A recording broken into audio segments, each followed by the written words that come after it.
So here we have another system of equations that we are trying to solve, which means we need to find the x value that satisfies both equations as well as the y value. But remember, in order to solve, we need to focus on one variable at a time. So we need to either eliminate the x variables or the y variables. Now, in cases like these where you can clearly see that the coefficients are the same, we just need to make one of them negative so that they can be opposite. So right now we have positive 2 and positive 2. We can make the second negative. So that way when we combine, the x variables will be eliminated. However, I can not only make the x variable negative, I need to distribute that negative to the entire second equation. So now I'm creating an equivalent system. So now my first equation was not changed, so I'm going to go ahead and write it as is, plus 4y equals 20.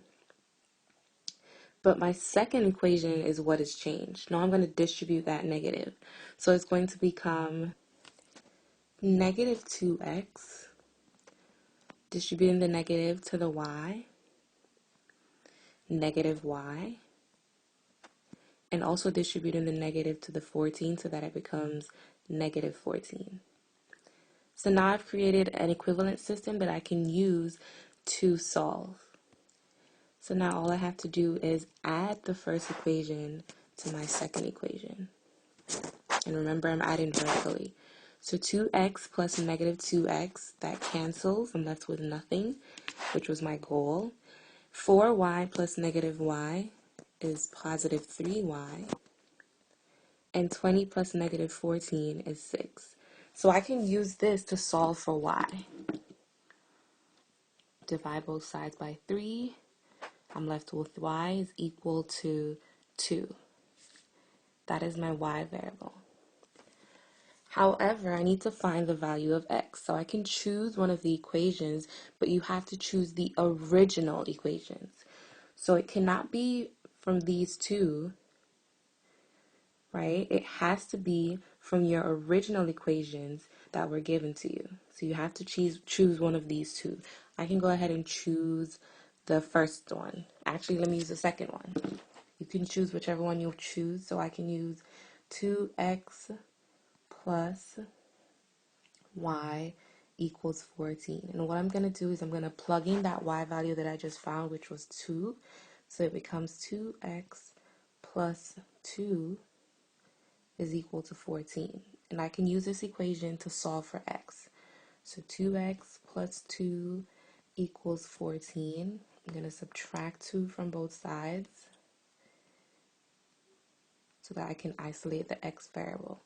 So I'm left with 2x is equal to 14 minus 2, which is 12. And my final step is to divide both sides by 2. I'm left with x is equal to 6. So I've solved the system, and the answer is 6 comma 2.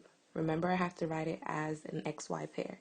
So 6 is my x value, 2 is my y value. Now let's do a check for both equations to make sure that this solution is indeed correct. So I'm going to go ahead with the first equation, and wherever I see x, I'm going to write 6 because that's the value of x that we found, plus 4 times y, which we found to be 2. And we're going to see if we end up with a true statement. And we're also going to do this for the second equation. So let's simplify. 2 times 6 is 12, plus 4 twos 8 equals 20. And that is equal to 20 because 12 plus 8 is 20. And that is indeed a true statement. So it works for my first equation. Let's see if it works for the second equation. 2x plus y is equal to 14. Let's substitute. 2 times the x value is 6. The y value is 2. So 2 times x is 6. Sorry, 2x is 6 plus the y value, which is 2. And that is equal to 14. 2 6 is 12 plus 2 equals 14. 14 is equal to 14. That is also a true statement.